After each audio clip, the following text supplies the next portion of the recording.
Ang bilis ng oras. Grabe. Last hour na kagad natin mga kapuso kabarangay. Mag-thank you tayo in advance. Isang taon po na naman nating pinagsamahan.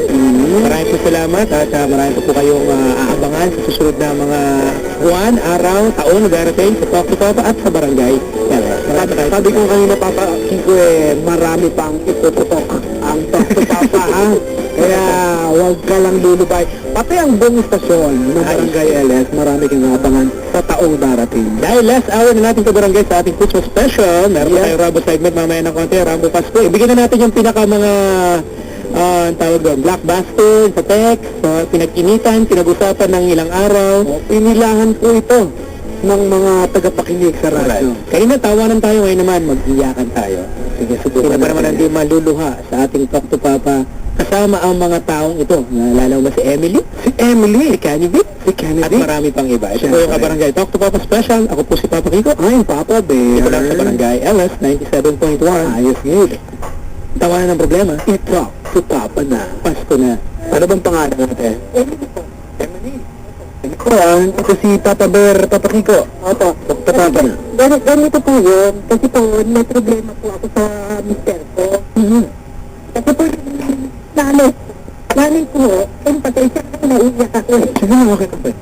Kasi po, tumira po yung nanay ko sa amin. Saka yung kuya ko. Tapos, hindi naman nagpakita ng sa kanila. Pagdaan sa nanay ko sa kanila.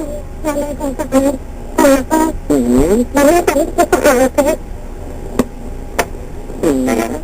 Baka hindi ko nila nagtulog. Para, bigyan ko naman. Kaya ako araw-araw nakikinig ako dito sa iyo. Opo, ano po bang dahilan ng pag-alas sa balutan? Kasi po, hindi po maganda yung trato ng mister ko sa kanila. Okay. Ang papa ko ay mabait. Ang papa ko ay makulit. Kilala mo naman ang papa mo eh. Kumbaga, nakikitira lang sa kanya-kanyang mga anak. Nagkataon naman yung mga kapatid ko, wala rin, kumbaga. Nung pinalipat nyo ho, pakiramdam nyo kaya nyo. Nung pinalipat ko dito, hindi naman sa hindi ko kaya lang siguro talagang siyempre kulang kami sa pera. Kaya gano'n ang ano ng asawa ko. Sabi ng asawa ko, kumuha ka pa ng pakakainin dito. Hirap na nga tayo. Sabi ko, hindi ko naman pwedeng pabayaan ang nanay ko. Kaya ano po ang gagawin ko, matagal na po ako sa contact sa inyo. Papa ko ay mabait. Ang papa ko ay makulit. Kilala mo naman ang papa mo eh. Ilang kayo magkakapatid dati? Bali, 4 po. Oh, kita mo, more than 2. 4. So, ito po ang masasabi namin, di tumira sa inyo. Opo. Yung mga iba yung kapatid, kontakin nyo, sikapin nyo makausap, ate. Oo. At dapat, kung maaari, makatulong naman. Magawa ng paraan. Kasi nabibigitan kayo, di ba? Kulang nyo lahat yun. Correct. Magulang mo pa rin yung kahit anong mangyari. Yun nga po eh. Kaya nga po, nag-aaway kami ng asawa ko eh. Oh, nagawa mo na ba, ate? Oo. Na humingi ng tulong sa mga kapatid mo? Ay, kasi ang totoo po niyan, yung mga kapatid ko po, yung isa may asawa. 5 po ang anak eh. Wala rin naman yung trabaho yung asawa ko noon. Kaya parang, Papa, ayun. po ako. Yes, opo. May anak na po ako, 2. Okay. So, may anak na din siya. Nag-living po kami for about 5 months right now. Pero mag-workada po kami as in way back 5 years ago pa po. Okay po. Okay, so recently, umuwi siya ng madaling araw for 30, mga ganun po. Basta umuwi siya ng madaling araw. Sinasabi niya sa akin na sa work, ganyan-ganyan. Sa akin, okay lang. Actually, okay lang po talaga sa akin yan. Hindi ko na pinapansin yun. Okay. Tapos, once, yung friend ko, hiniram yung phone niya. So, nag-ring si phone. Natutulog siya that time. So, Okay. nag-ring si phone. Ako po kasi personally, hindi ako nakikialam ng mga personal na gamit. Like cellphone, ganyan. Hindi ko po talaga sa pinapakialaman. After that, Si Papa, ayun. nag po kami kagabi, actually. Nag-usap po kami kagabi. Sinabi ko sa kanya yun. Ang sinasabi niya lang na sorry, na actually nag-sorry naman po siya. So, hindi nga uhuli ko siya, nag-sorry siya. Ang hindi ko lang ma-accept ngayon kung bakit pinapayagan sila ganon. Namalis ko ba ako? Nung moment na sinagot mo yung phone, tapos may nagsalitang babae, ano yung reaction ng mukha niya? Anong sabi niya sa'yo? Actually, tulog po siya that time. So, paano niya tinanong sa'yo? Nasasagutin ko ba? No, yung friend Ay, yung ko friend po mo kasama mo? Opo, yung friend ko Okay. po yung nagsabi sa akin kung sasagutin niya. Tapos last time, yung text na na-receive niya, ginagamit po kasi yung friend ko yung phone niya. So, Papa, ayun. Pray ka lang lagi, ipagpray ka namin. Sabi ni White. Advice kay ate,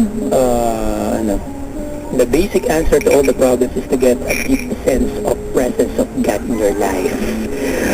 lalim. Lalim nun, ha? Sabi naman ng isa, Papa Bear, Papa Kiko, nakakayak naman, hindi ako makakain dito sa color. Nakaka-relate po ako. Wow. Hope you read it, guys. God bless. Sabi rito. Okay. Ate, tingin ko, hindi ka naman niya mahal. Masaya lang siya sa'yo. Hindi naman pwedeng masaya lang eh. Dapat may pagmamahal din. Sabi ni Irene of Bulacan. Ate Kai, kung ako sa'yo, hindi na ako tatagal dyan. Nasasaktan lang. Ikaw, masyado ka lang nagpapakamanhid sa lalaki. Hindi ka na talaga totoo. Papa, ayun. So, kailangan magpakita tayo ng totoong nararamdaman natin para hindi ka mahirapan. Okay?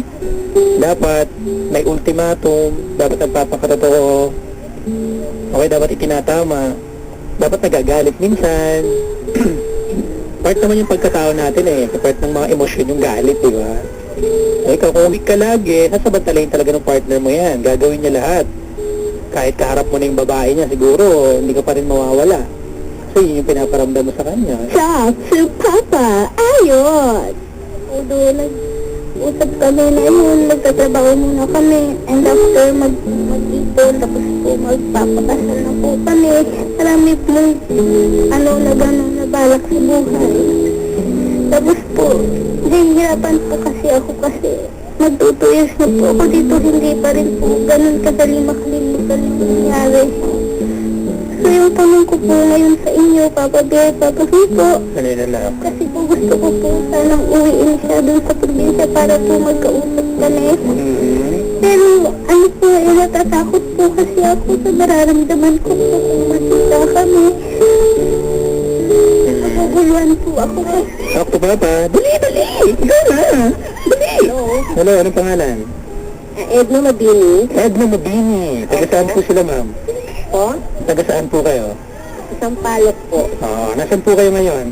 Dito po sa bahay. Sa bahay, nasa bahay. Masaya sa bahay, ha? Po? Masaya sa bahay nyo. Opo, kasi naabangan nga po nila eh. Yung alin? Ito yung pagtawag sa inyo. Nakalisok naman. Opo. Isang pamilya kayo, Edna? Opo. Sino na kasama niyo ng ingay? Ilan taong ka na? 15. Anong name yung? 15. 15 na 15. Wow, okay. Kumusta naman ang buhay-buhay? Parang hindi, ha? Parang hindi, ano? Pero Christine, ilang taong ka nang walang nakikita? Ano lang po ito, nag-start to, Bali po since birth to. Since birth. Pero wala ka nang naaninag talaga. Natawa ko. Ano lang buto, nag-start lang po ito since birth. Akala ko naman last year lang. Nag-start lang ito since birth. Start ka, ha? Hindi. So, Pero hindi ba kasi mga ganito, Papa? Kasi challenge. sa pamamagitan ng pakikinig nila, doon sila nakakakondisyon Condition mo. Bakit ka nawala ng paningin? Bakit? Nasa ano po ako nasa loob lang siya ng mama ko nung nangyari. Tapos, parang Nagluluto po siya ng ulam. Okay. Tapos yung ulam bubusa siya niya, bali po na first degree yun. pwede ba yun? So, Sorry na po, second degree. ganun ba yun? Saan pa ng paningin mo doon? So, Pwede.